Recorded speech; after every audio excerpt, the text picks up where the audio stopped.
Hello YouTube, flashlight enthusiast here. There was the Nightcore EC4 series with two 18650 and multiple LED choices from XHP, XML2 and even MTG2 LED. There was the Phoenix TK35 series with different LED choices and emitter outputs. There is also the next door TA31 10,000 lumen flashlight on the market. All those flashlights feature a dual 18650 or 21700 cell design. Now, the Acebeam also comes to the game with the new X20 flashlight. I was always a fan of this form factor as it provides an excellent grip and definitely a unique look of such flashlight, without sacrificing the reflector size. What X20 can offer? Let's explore together on this prototype initial version of this flashlight.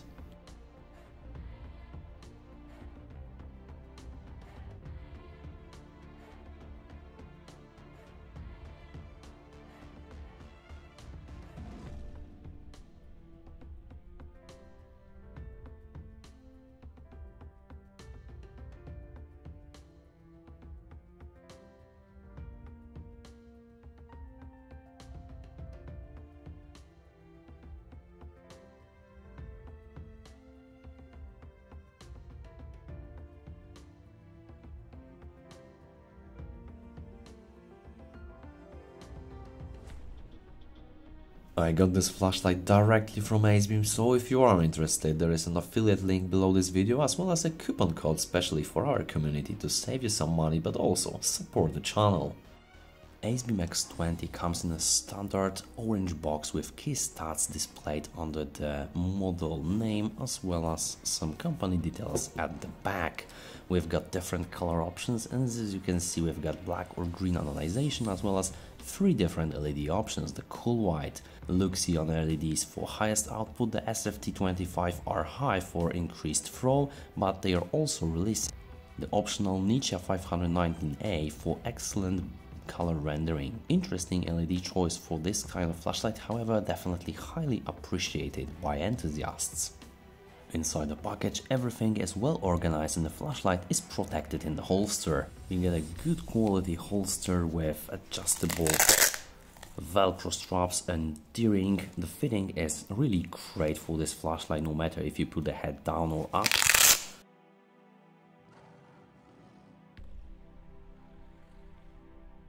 A user manual, warranty card and product certification, a neat wrist lanyard with adjustable length and Acebeam logo, a short power bank style USB to USB-C charging cable, yes of course, another neat leaflet telling you what not to do with your flashlight, as well as two spare O-rings in case you need a replacement. Before operating, make sure to remove the dust-proof cover from the lens, as well as insulation film from the battery compartment.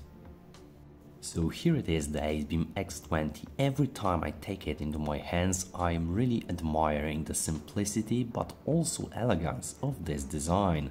On a side note, I opted for a black one and received a green version instead. Should I complain? Not really, as it is truly gorgeous. All edges are smooth and perfectly finished as you would expect from Acebeam. The anodization is slightly matte and it does present itself on the highest level. Honestly, I thought looking at the pictures that this flashlight would be bigger, however it is quite compact and sits perfectly in my middle-sized hands. We've got slight knurling at the sides to provide a nice grip even with wet hands, as well as some grooves to improve the grip here.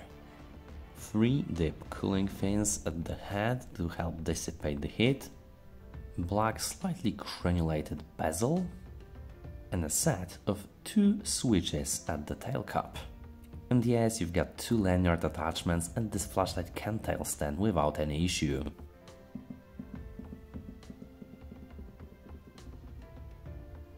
And yes, actually I noticed one chip in an anodization on my Acebeam X20, and yes, I actually used it in my review process.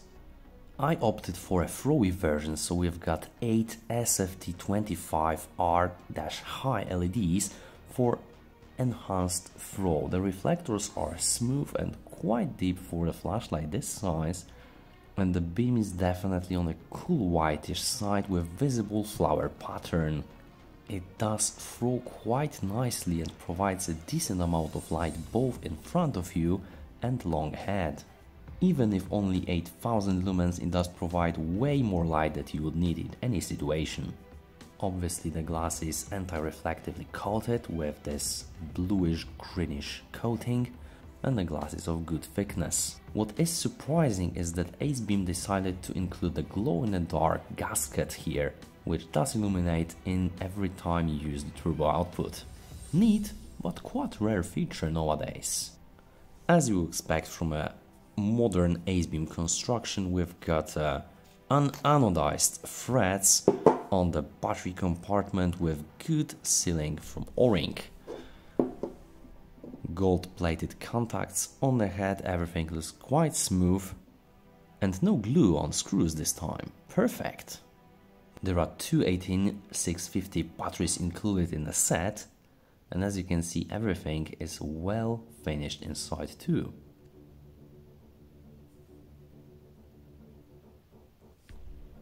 The batteries are 3000 mAh Acebeam branded high-drain batteries. They are quite long and button top, as you can see. However, you can use other batteries as long as they are button top and can make contact with the center ring at the head.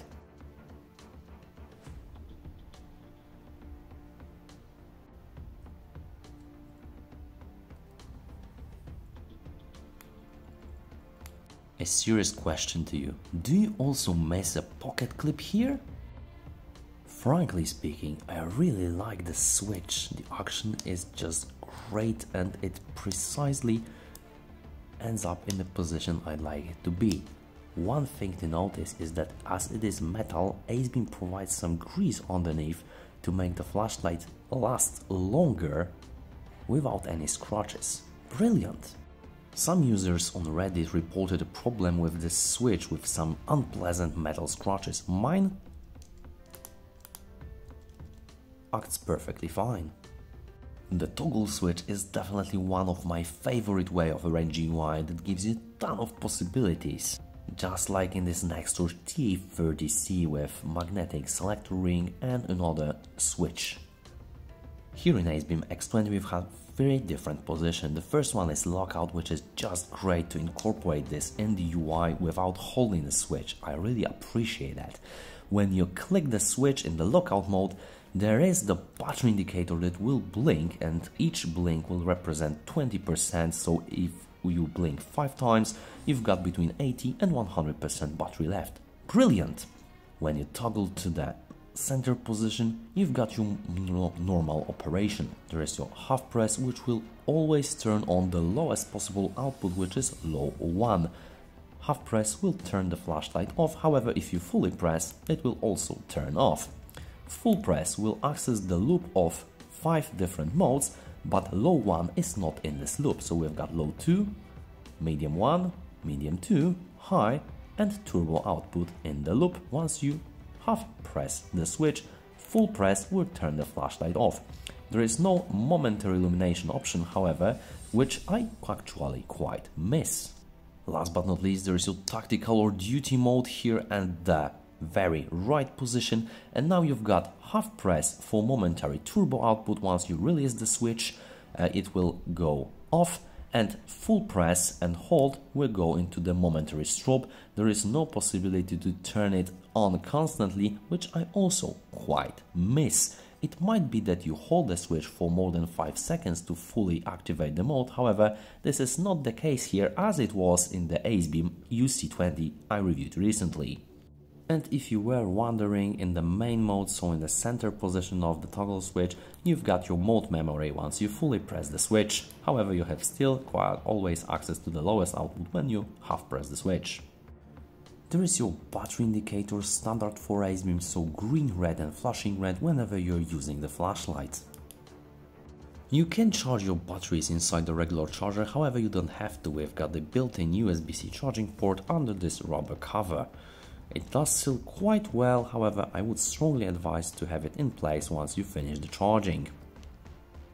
Once you plug in your USB-C charging source, the red indicator will blink to indicate the charging. Once it has been finished, it will indicate green. As you can see, it is quite fast and will charge your batteries in no time. Here are my lumen measurements of the Acebeam X20. If you need more time, feel free to pause the video.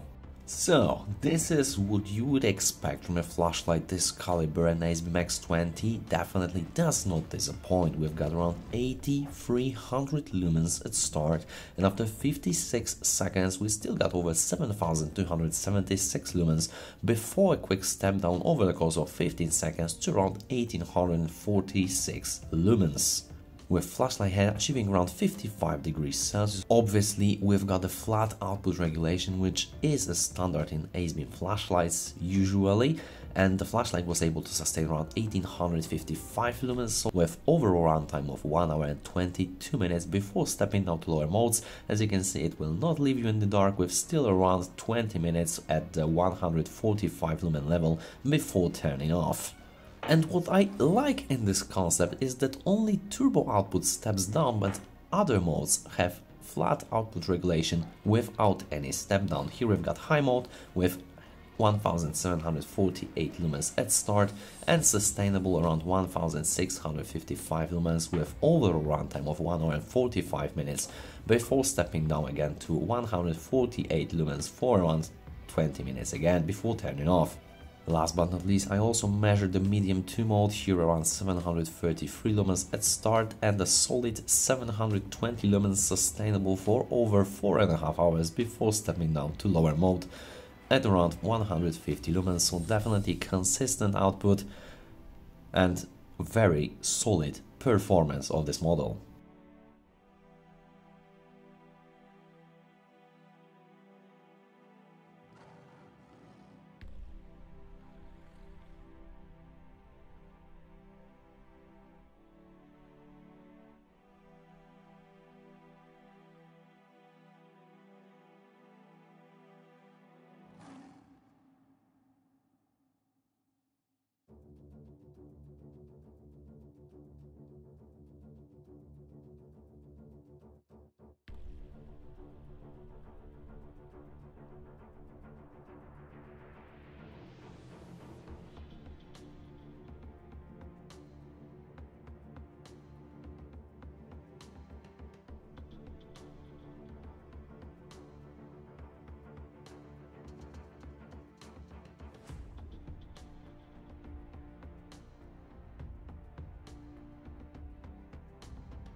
So, as you can see on the website, I might not have the final version of the Acebeam X20, however, if nothing changes, I can still recommend this flashlight to you. As always, I am well more than satisfied with the build quality of the Acebeam flashlights, and X20 is not an exception here. We've got excellent fit and finish, with highest anodization quality, and attention to detail is excellent on this one, as usual. What I definitely highly appreciated is the use of replaceable battery, and even if you have shorter cells, you can still use them without any contact breaking, as it might happen in some constructions. And if you don't like the onboard fast charging, which charges in 2.5 hours, you can still throw the batteries inside your regular Li-ion battery charger, which is quite nice, and a move towards Enthusiast community. The toggle switch design enables fast mode selection, and I highly appreciate that they did incorporate the lockout function in here rather than holding the switch to secure the flashlight in transportation. I still do miss some momentary illumination of other modes than turbo and strobe, however we cannot have everything, right? I like that Acebeam starts to incorporate a dual switch design, which adds a ton of functionality inside a single switch rather than having 2 or even 3 switches to manage the UI. Last but not least, the SFT25R-HI emitters are great for throw, and I'm really impressed how pleasant this beam is despite being cool whitish low CRI. You will definitely not miss those 2000 lumens less compared to Luxion LEDs. We'll see in the future if Acebeam releases the Nichia 519A version, as it disappeared from the website from the time of recording this video. And what do you think about the new Acebeam X20? Please leave the comment below and tell us more what you think or what your experience with this flashlight is. Hit the like button, hit the subscribe button to support the algorithm and not to miss any future videos that I release. Thank you so much for watching, and we will see you in the next one.